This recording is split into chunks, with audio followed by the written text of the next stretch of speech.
கர்த்தருடைய நாமத்துக்கு மகிமை உண்டாவதாக. கர்த்தர் நல்லவர். மீண்டுமாக ஒரு நாளை காண செய்த ஆண்டவருக்கு நன்றி செலுத்துவோம்.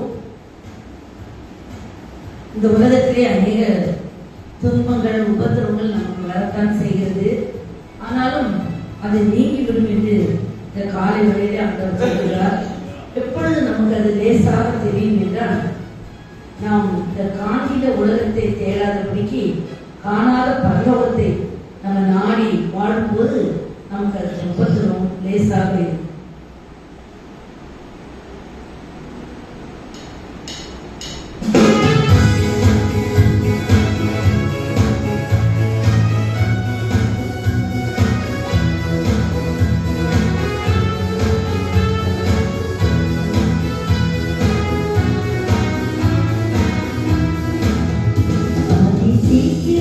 நீரிடும் இந்த லேசான உபத்திரம்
ஜெபம் பண்ணுவோம்.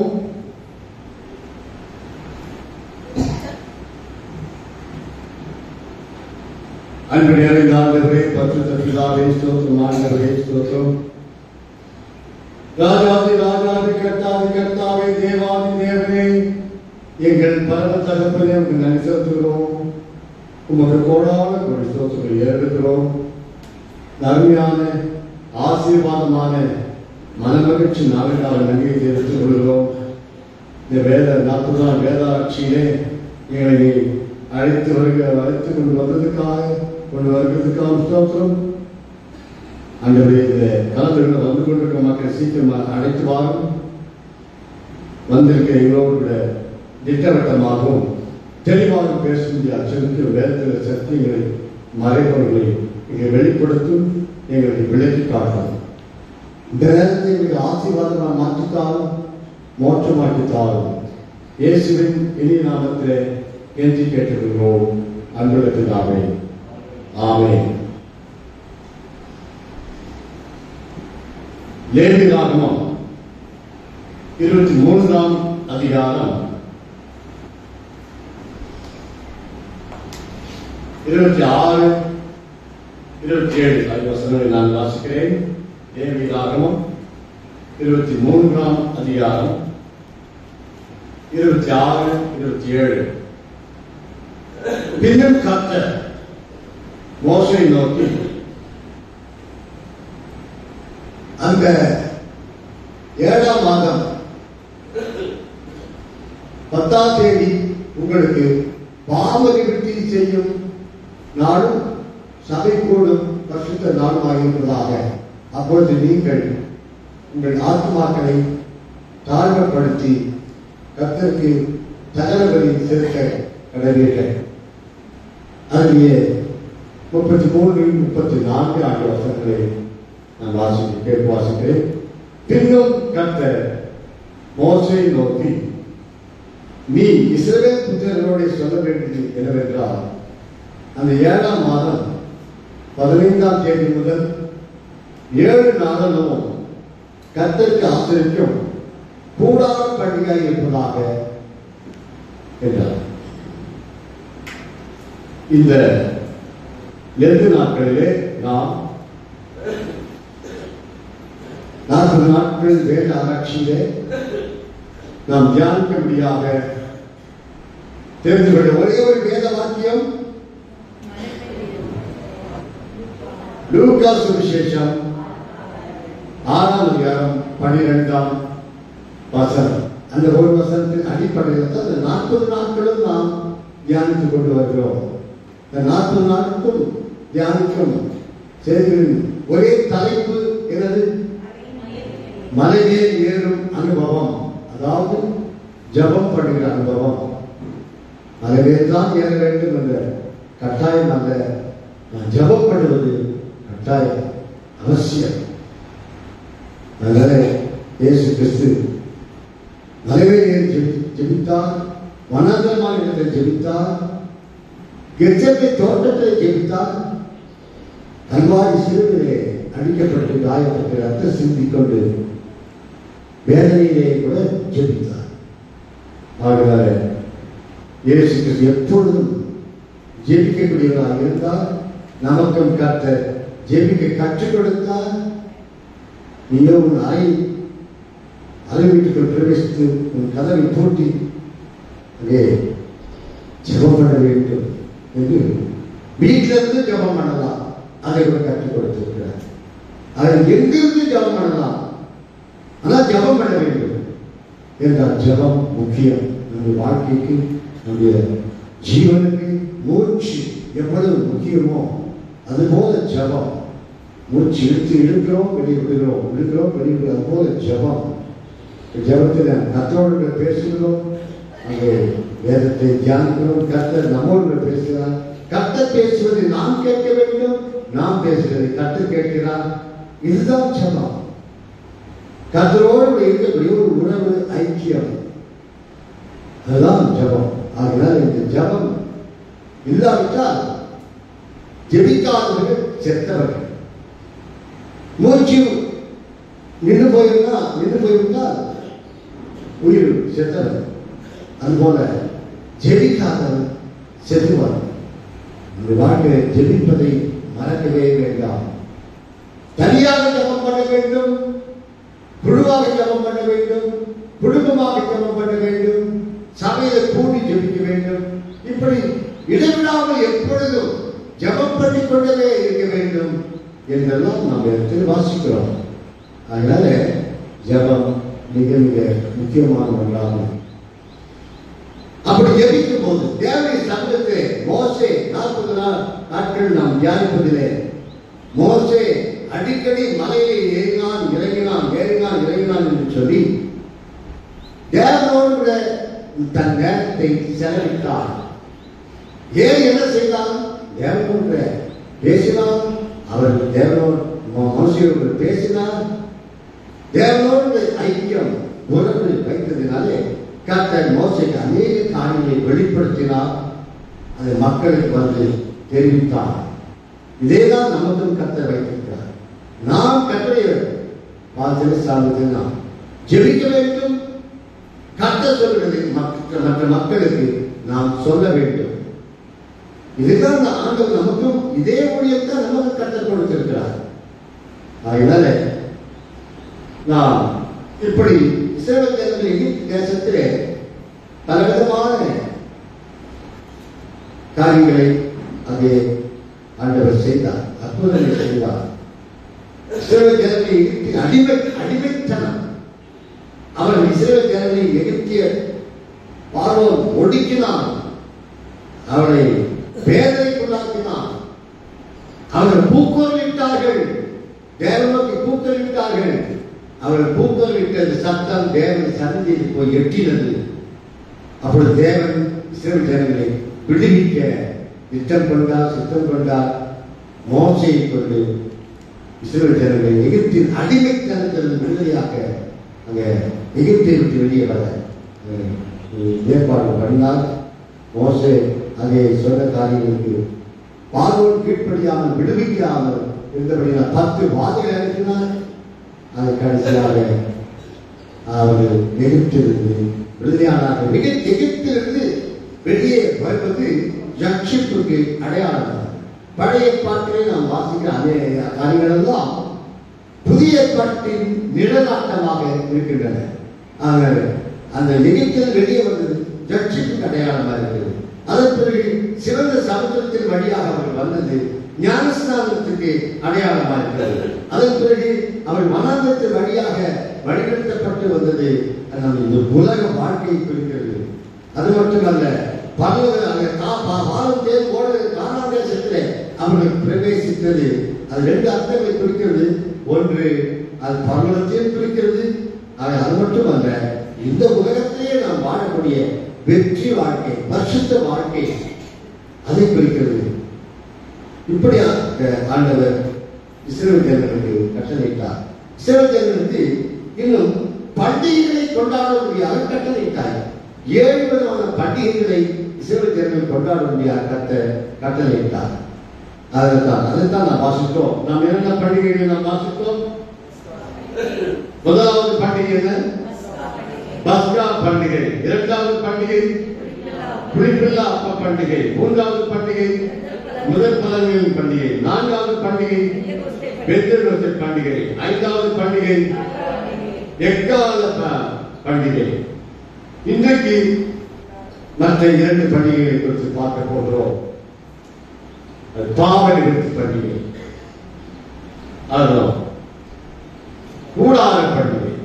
பாவ நிவர்த்தி பண்டிகையும் கூடார பண்டிகையும் இன்றைக்கு நாம் தியானிக்க போகிறோம். பாவ நிவர்த்தி ஆண்டவர் இஸ்ரவேல் ஜனங்களை அந்த விடுவித்தது, ரட்சித்தது, எகிப்தில் விடுவித்தது, ரட்சித்தது ரத்தத்தினாலே. அந்த கடைசி வாவை இஸ்ரவேல் ஜனங்களுக்குள் எகிப்து ஜனங்களுக்கு தேவன் அனுப்பினது. எல்லா தலைச்சல் பிள்ளைகளும் அது மறுத்து போயின. மிருக ஜீவன்களிலும் தலையீட்டுகள் எல்லாம் மறுத்து போயின. ஆனால் இஸ்ரவேல் ஜனங்கள் வீட்டில் ஒரு மரணமும் கிடையாது. எகிப்து ஜனங்கள் வீட்டில் எல்லா வீட்டிலும் சாவு. நாட்டிலே எல்லாம் எழுந்து ஒரே கூச்சலுக்குள்ளையுமா இருந்தது. எகிப்திய வீட்டில் எல்லா வீட்டிலும் சத்தம். எகிப்து தேசம் முழுவதும் எல்லா வீடுகளிலும் இருந்த தலைச்சல் பிள்ளைகள் எல்லாம் மறித்து போனார்.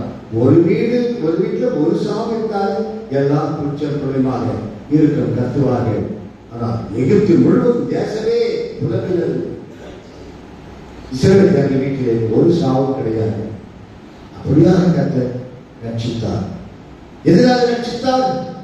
ரத்தத்தினாலே. எகிப்திய வீட்டிலே ரத்தமே பூசப்படவில்லை. அதனாலே சங்காரத்தில் நுழைந்து எல்லா தலைச்சத்தில் எல்லாரும் சங்கரித்தார். இஸ்ரவேலர்கள் வீடுகளிலே தேவன் கட்டளையிட்டபடி ஆட்டை அங்கு வெட்டி அதை ரத்தத்தை வாசல் நிலைக்காலிலே தூசி வைத்திருந்தார். அப்பொழுது சங்காரத்துடன் வந்தபோது இது இஸ்ரவேலுடைய வீடு ரத்தம் பூசப்பட்டிருக்கிறது. இந்த ரத்தத்தை பார்த்து கடந்து சென்றார். அதுதான் பஸ்கா. ஆகினால இந்த ரத்தத்தை, இந்த ரட்சிப்பை நினைவு கூற வேண்டும் என்று சொன்னார். பாவ நிவர்த்தி பண்டிகை. ரத்தத்தினாலே மீட்பு. 17ஆம் அதிகாரம் 11ஆம் வசனத்தை வாசிங்கள். மாம்சத்தின் உயிர் ரத்தத்தில் இருக்கிறது. நான் அதை உங்களுக்கு பலிபீடத்தின் மேல் உங்கள் ஆத்மாக்களுக்காக பாவநிவர்த்தி செய்யும்படிக்கு கட்டளையிட்டேன். ஆத்மாவிற்காக பாவநிவர்த்தி செய்கிறது ரத்தமே. பலி கொடுக்கும்படியாக கர்த்தர் தான் கட்டளையிட்டார். அந்த ரத்தத்தினால பாவ நிவர்த்தி உண்டு. இது நிழலாட்டமான காரணம். இது நிஜம் கிடையாது. இது எது வரைக்கும் இயேசுவுக்கு ஒரே பலியாக என்பதற்கு செலுத்தப்படுகிற வரைக்கும் கர்த்தர் கட்டளையிட்டுள்ளார். இதுல இந்த பலியிடுவதனால பாவ நிவர்த்தி ஆகாது. இது ஒரு நிழலாட்டம். இதனுடைய அர்த்தத்தை ரத்தத்தினால்தான் மீட்பு உண்டு என்பதை நாம் புரிந்து கொள்வதற்காக கர்த்தர் செய்தார். எபிரேயர் 10:4 வாசிங்கள். எபிரேயர் 10:4. அல்லாமலும் காலை வெண்ணாட்டுக்கடா இவர்களுடைய ரத்தம் பாவங்களை நிவர்த்தி செய்ய மாட்டாது. எல்லாரும் நிவர்த்தி. இது ஒரு நிழல்தான தவிர அது நிவர்த்தி செய்யாது. ஆனால் கர்த்தர் அதை செய்ய சொன்னார், பலியிட சொன்னார். மக்கள் புரிந்து கொள்வதற்காக, பாவத்தினால் தான் மீட்பு என்று புரிந்து கொள்வதற்காக பாவ பரிகாரம். ஆனால் பலியினாலே யாருமே பாவம் எந்த ஆளுடைய பாவம் நீக்கப்படவில்லை, நிவர்த்தி செய்யப்படவில்லை. இயேசு கிறிஸ்து ஒரே பலி கல்வாரி சிலுவையிலே நமக்காக கொடுத்தபடி அந்த நிகழ்ச்சி இயேசு கிறிஸ்துவின் பலி அங்கே நடைபெறுகிற வரைக்கும் கர்த்தர் அங்கே எல்லா பலியும் செலுத்த சொன்னார். ஆனால் ஒரே பலியாக இயேசு கிறிஸ்து முடித்து விட்டபடியாலே பலிக்கு அவசியம் இல்லை. ஆகையால இங்கே எபிரேயர் 9:22 வசனத்தை வாசிங்கள். நியாய பிரமாணத்தின்படி கொஞ்சம் குறைய எல்லாம் ரத்தத்தினாலே சுத்திகரிக்கப்படும். ரத்தம் சிந்துதல் இல்லாமல் மன்னிப்பு உண்டாகாது. ரத்தம் சிந்துதல் இல்லாமல் மன்னிப்பு உண்டாகாது. ஆனால் மிருகத்துடைய ரத்தம் பாவத்தை போக்காது. இயேசு கிறிஸ்துவின் ரத்தம் தான். மிருகத்தினுடைய ரத்தம் ஒருவேளை மனிதன் மிருகங்களை பலி கொடுக்கும் போது அங்கே மிருகங்களுக்கு வாய் இருந்தால் என்ன சொல்லியிருக்கோம்? ஏண்டா பாவி, நீ செய்த பாவத்துக்கு என்ன வெற்ற? என் வாய் இருந்தால் நிச்சயமாக சொல்லும். ஆனால் அங்கே பலி, அந்த பலியினாலே நமக்கு ரட்சிப்பு கிடையாது, பாவ மன்னிப்பு கிடையாது. இயேசுவின் ரத்தம் தான். இயேசுவின் ரத்தம் மட்டுமே பலி. 1 யோவான் 1:7 வாசிங்கள். 1 யோவான் 1:7. அவர் ஒளியில் இருப்பது போல நாம் ஒளியில் நடந்தால் ஒருவரோடு ஒருவர் ஐக்கியப்பட்டிருப்போம். அவருடைய குமாரனாகிய இயேசு கிறிஸ்துவின் ரத்தம் சகல பாவங்களை நீக்கி நம்மை சுத்திகரிக்கும். இயேசு கிறிஸ்துவின் ரத்தம் மட்டுமே சகல பாவங்களை நீக்கி, ஒன்று பாவத்தை மட்டுமல்ல, நம்முடைய வாழ்க்கையிலே என்னென்ன பாவங்களெல்லாம் செய்திருக்கிறோமோ, எவ்வளவு பாவம் செய்திருக்கிறோமோ, எவ்வளவு பெரிய பெரிய பாவங்கள் செய்திருக்கிறோமோ, எல்லா பெரிய பாவமாக இருந்தாலும் சிறிய பாவமாக இருந்தாலும் எல்லா சகல பாவங்களையும் சுத்திகரிக்க இயேசுவின் ரத்தம் பலனுள்ளதாக இருக்கிறது. இயேசுவின் ரத்தம் மட்டுமே. இது மக்களுக்கு நாம் தெரிவிக்க வேண்டும். அது கொண்டாடும் போது மக்களுக்கு அது தெரிவிக்க வேண்டும். அதை கொண்டா பாவ நிவர்த்தி பண்டிகை. நாம் இயேசு கிறிஸ்து என் பாவத்தை நீக்கினார், என் பாவத்தை போக்கினார் என்று அதை கொண்டாடும் போது, அதை குறித்து மற்றவர்கள் அறிவிக்கும் போது மற்ற மக்கள் இயேசுவை ஏற்றுக்கொள்வார்கள். இந்த உலகத்தில் யாராலும் அந்த ரட்சிப்பு கிடையாது, இந்த பாவ மன்னிப்பு வேறு யாராலும் கிடையாது. அப்போஸ்தலர் 4:12 வாசிங்கள். அப்போஸ்தலர் 4:12 அவராலே அன்றி வேறு ஒருவராலும் ரட்சிப்பில்லை. நாம் ரட்சிக்கப்படும்படிக்கு வானத்தின் கீழெங்கும் மனுஷர்களுக்குள்ளே அவருடைய நாமமே அல்லாமல் வேறொரு நாமம் கட்டளையிடப்படவில்லை. இயேசு கிறிஸ்து அவருடைய ரத்தம் தான், வேற ரட்சிப்பே கிடையாது, வேற பாவ மன்னிப்புக்கு இடமே கிடையாது இந்த உலகத்திலே. ஆகவே ரத்தத்தினாலே மீட்பு, ரட்சிப்பு, பாவ மன்னிப்பு. ஆனால் எந்த ரத்தம்? மிருகங்களுடைய ரத்தம் அல்ல, மனிதனுடைய ரத்தம் சிந்தப்பட வேண்டும். மனிதனுடைய பாவம் போக வேண்டும் என்றால் மனிதனுடைய ரத்தம் சிந்தப்பட வேண்டும். அதுபோல எப்படிப்பட்ட ரத்தம்? பாவமே இல்லாத ஒரு ரத்தம், பாவமே செய்யாத ஒரு மனிதனுடைய ரத்தம். இப்ப பாவமே இல்லாத ஒரு மனிதன், பாவமே செய்யாத ஒரு மனிதன் இந்த உலகத்தில் யாருமே கிடையாது. ஆகினால்தான் இயேசுவே இந்த உலகத்தை மனிதனாக அவதரித்தார். இயேசு ஒருவரே பாவம் இல்லாதவர், பாவம் அறியாதவர், பாவம் செய்யாதவர். இயேசுவின் ரத்தம் மட்டும்தான் பாவம் இல்லாத ரத்தம், பரிசுத்தமான ரத்தம். அவருடைய ரத்தம் மட்டுமே நம்முடைய பாவத்தை போக்கக்கூடியதாக இருக்கிறது. ஆகினால இதை நாம் கொண்டாட வேண்டுமா? பழைய ஏற்பாட்டில் கொண்டாட வேண்டும், புதிய ஏற்பாட்டில் நினைவு கூற வேண்டும். கொண்டாடுவது நினைவு கூறுவது என்று ஒன்றுதான் நம்முடைய வாழ்க்கையில். அதை நினைவு கூறும் போது, கொண்டாடும் போது நாம் நம்ம விசுவாசம் இன்னும் பெறப்படும், நாம் அதை மறக்க மாட்டோம். அதனால பலி, பாவ மன்னிப்பு, பாவ மன்னிப்பின் பண்டிகை நாம் கொண்டாட வேண்டும் என்று சொல்கிறோம். அது மட்டுமல்ல, கூடார பண்டிகை. கூடார பண்டிகை என்பது இஸ்ரவேல் ஜனங்கள் கூடாரங்களிலே வாசித்தார்கள். எகிப்தில் இருக்கும்போது கட்டிடங்களிலே இருந்தார்கள், பில்டிங்கில் வீடுகளில் இருந்தார்கள். ஆனால் வனாந்தரத்தின் வழியாக வழிநடத்தப்பட்ட போது அவர்கள் வீடு கட்டவில்லை, பில்டிங் கட்டவில்லை, கட்டிடம் எதுவும் கிடையாது. ஏனென்றால் அவர்கள் ஒரே இடத்துல இருக்க முடியாது, ஒரே இல்லையா.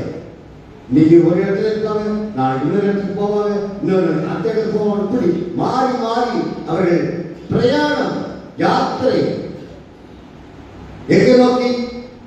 பாவம் தேர்வோடு கானான் தேசத்தை நோக்கி அவர்கள் போய்கொண்டே இருந்தபடியினாலே தான் அவர்கள் வீடு கட்டவில்லை, கட்ட முடியவில்லை, கட்டக்கூடாது.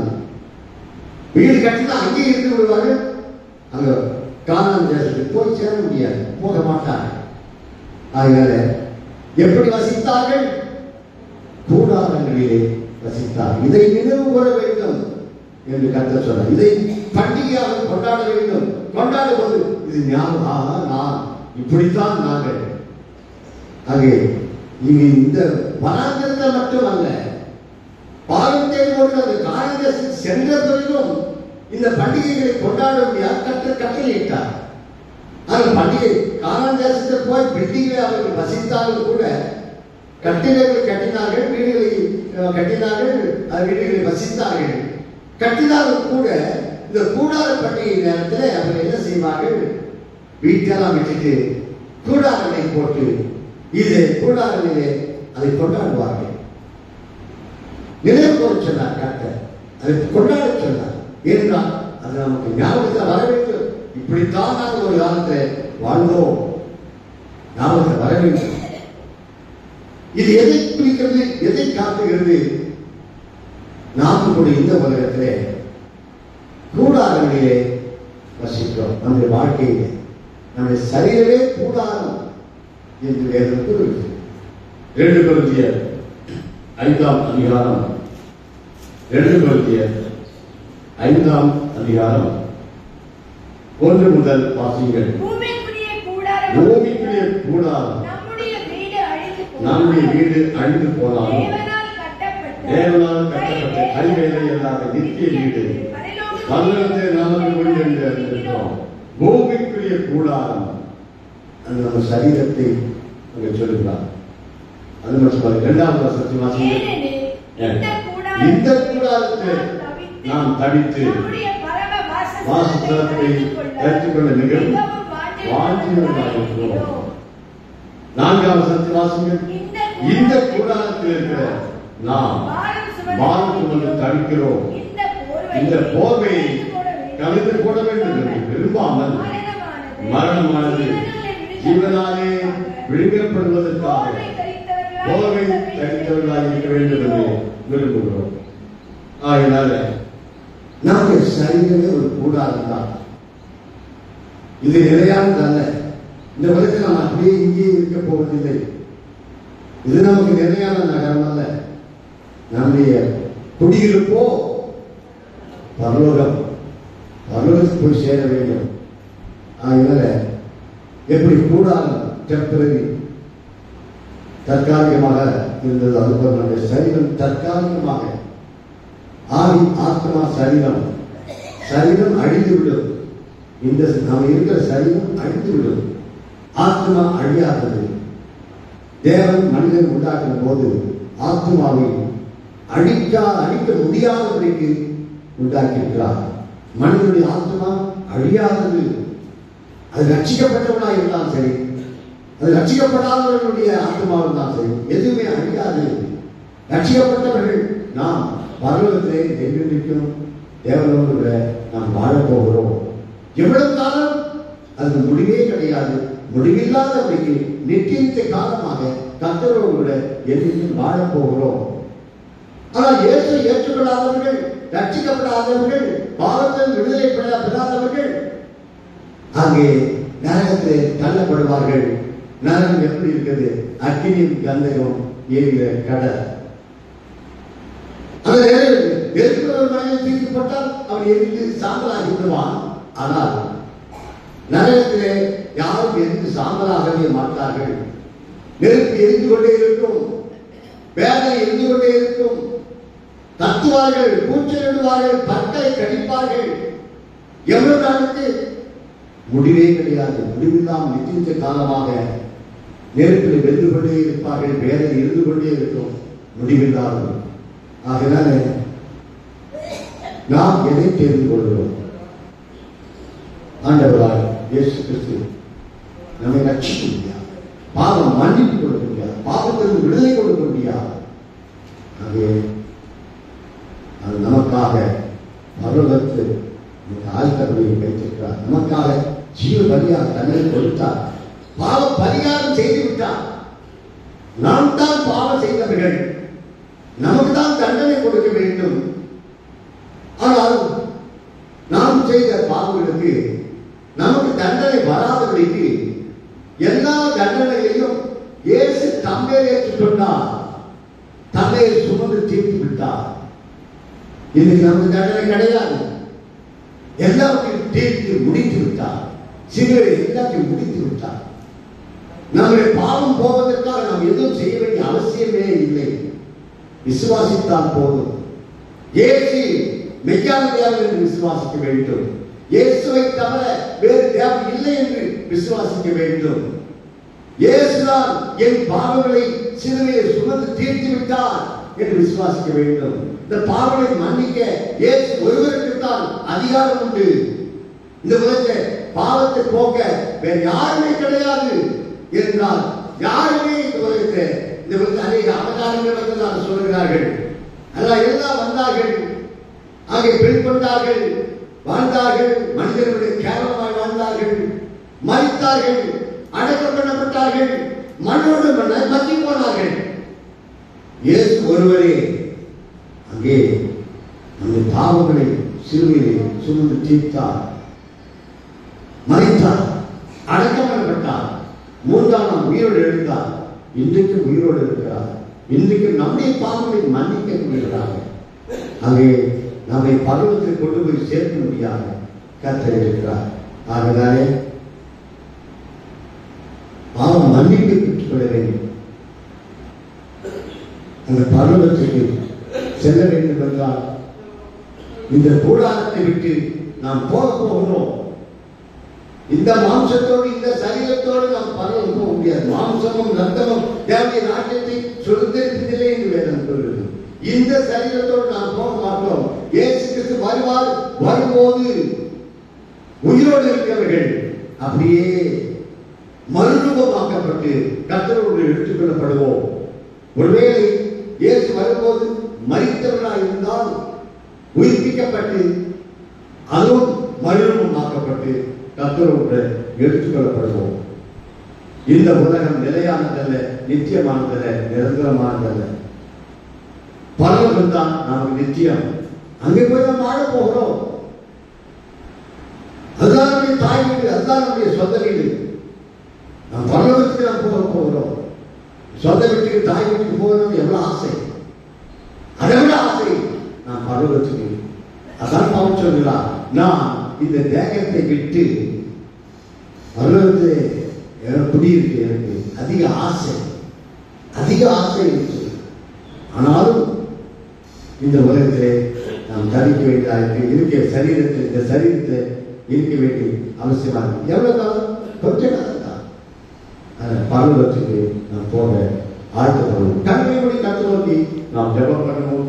வேற சமூகத்தில் நம்மை தாழ்த்தி ஜெபிப்போம். உங்களில் யாராவது 3 பேர் நம்மை ஜெபத்தை நடத்தும்படியாக கேட்டுக்கொள்வேன். கேட்ட சத்தியத்தை நினைவுபடுத்தி நம்மை ஒப்பு கொடுத்தவர்களாக அங்கே சுருக்கமாக நம்மை ஜெபத்தை நடத்தும்படியாக கேட்டு ஜெபம் பண்ணுவோம்.